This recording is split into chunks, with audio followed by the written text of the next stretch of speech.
O que eu aprendi além disso? Primeiro, eu acho que agora esse conflito representa um risco real. Eu acordei ontem, no meio da noite, entre Israel e Irã. Eu acordei no meio da noite para ver o que estava acontecendo, assim, preocupado mesmo. Porque eu acho que assim, o espaço político para o Biden... você está um presidente americano tão fragilizado que não tinha opção a não ser apoiar Israel no conflito assim. Isso acaba empoderando os israelenses de uma forma que você recebe apoio bélico de uma grande potência, mas essa grande potência não consegue te influenciar. Então, o Netanyahu atacando o Irã, ele sabe que tem apoio americano e o presidente americano não tem como dizer, cara, não faça isso. A comunicação do Biden em relação a essa situação foi patética. Ele fala, eu sou contra o ataque israelense contra instalações nucleares, o que está sendo contemplado agora. Então, mas assim, muitos elementos que a gente não sabe e muitos detalhes fundamentais para prever o que vai acontecer. Por exemplo, o Irã tem toda a sua base militar em equipamento da Guerra Fria. Ninguém sabe como um tanque construído nos anos 80 performa num confronto contra Israel. Então você pode achar isso ou aquilo. Eu, pessoalmente, achei que Hezbollah ia responder de maneira brutal contra Israel aos ataques. Não respondeu. Eu também pensei. Isso me leva a crer que talvez a gente subestimou a capacidade militar de Hezbollah. Como é um Estado, é um ator não estatal, não possui nenhum documento, não declara, não fala, olha, a gente gastou tanto em mísseis. É tudo alguma informação aqui e ali. E Hezbollah tem um interesse em fazer com que o mundo superestime a sua capacidade militar. E o Netanyahu agora diz, vamos lá e ver o que vai dar. Em função dessa situação de apoio basicamente incondicional por parte dos Estados Unidos e do cenário doméstico em que assim que a guerra terminar, ele vai ser processado. E provavelmente vai ser preso. Então, para ele, há um incentivo para tentar avançar ao ponto de, se ele destruir Hezbollah, pode ser que o cenário político interno em Israel mude ao ponto a favor dele ou se manter no poder por mais 5 anos, ou de ter um status político, uma aprovação tão alta que ele pode renunciar e costurar um acordo e dizer, gente, eu fiz uma grande contribuição, então vamos deixar esses processos todos para lá. Então, tem um monte... você acha que é possível ter sucesso? Vamos dizer que ele consiga mesmo acabar com a ameaça do Hezbollah. Não estou falando aqui de exterminar o Hezbollah, porque a gente já conversou sobre isso, mas não é mais uma ameaça durante esse período aqui e tal. É por causa de, sei lá, explodiu todo mundo ou qualquer coisa. Você criar, na verdade, você ocupar e empurrar Hezbollah para o norte. Hezbollah tem um alcance muito menor sobre Israel do que antes. Então, se o Netanyahu conseguir fazer isso, enfraquecer Hezbollah ao ponto dos israelenses poderem viver pacificamente no norte, esse é um legado que terá um impacto político significativo. Assim. Entendi. Daí então é um cenário, ele trabalha com a possibilidade real de conseguir um apoio que parece que está virando mesmo, porque ele era a galera não gostava do Netanyahu, mas já está rolando um movimento diferente agora, né?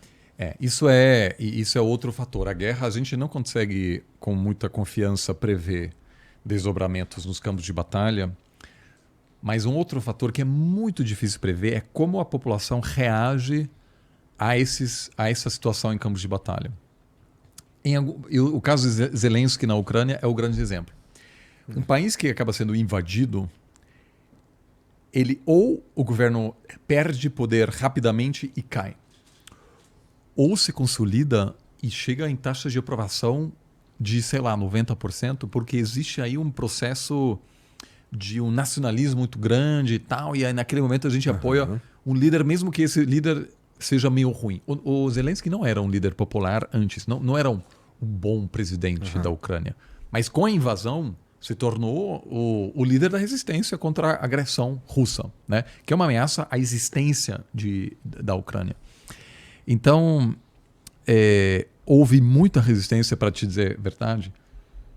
A vasta maioria dos meus amigos israelenses odeiam o Netanyahu, porque ele acabou fazendo um pacto com a extrema-direita.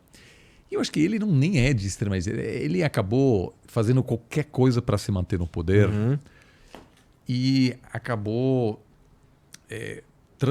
se transformando num ator político hegemônico que levou todo o país a uma radicalização política, tentativas de interferir no judiciário. Ele claramente tem também uma certa tendência autoritária e a situação atual leva a deterioração da democracia em Israel, certamente. Mas ele declara lá, fala sobre cessar-fogo e tudo mais, que tem uma condição da devolução das pessoas que tinham sido... Dos reféns. Dos reféns, o que não é... O que é uma condição assim, que ele sabe que não vai rolar, né? Ninguém tem essa expectativa assim, de que o Hezbollah, ou sei lá...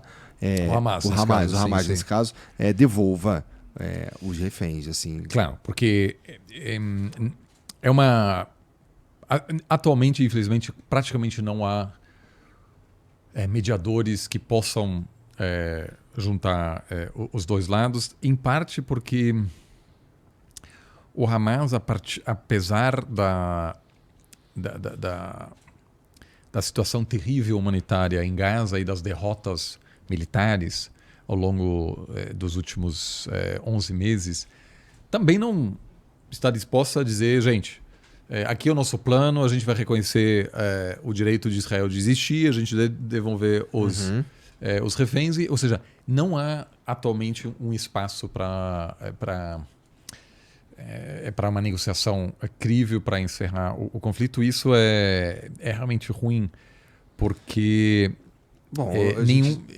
só para dizer, a incapacidade de atores externos para pressionar os dois lados demonstra que a diplomacia está no seu momento de maior fragilidade no mundo em décadas. Isso quer dizer, temos um conflito na Ucrânia, temos um conflito no Oriente Médio, temos uma guerra civil de proporções épicas no Sudão e mais 50 conflitos atualmente. Conflitos envolvendo mais de 50 países ao redor do mundo, muitos dos quais a gente não acompanha. É verdade. Estão fora do radar. Tudo desse, você tá guerras contra insurgências no Myanmar, etc. Então há tanto conflito, mas em função de uma ONU totalmente dividida, de todas as plataformas travadas em função das tensões entre as grandes potências, que atores externos não têm conseguido facilitar uma negociação. Pelo contrário, na verdade, o envolvimento externo acaba atrapalhando mais do que ajuda. Isso é preocupante, muito além do Oriente Médio.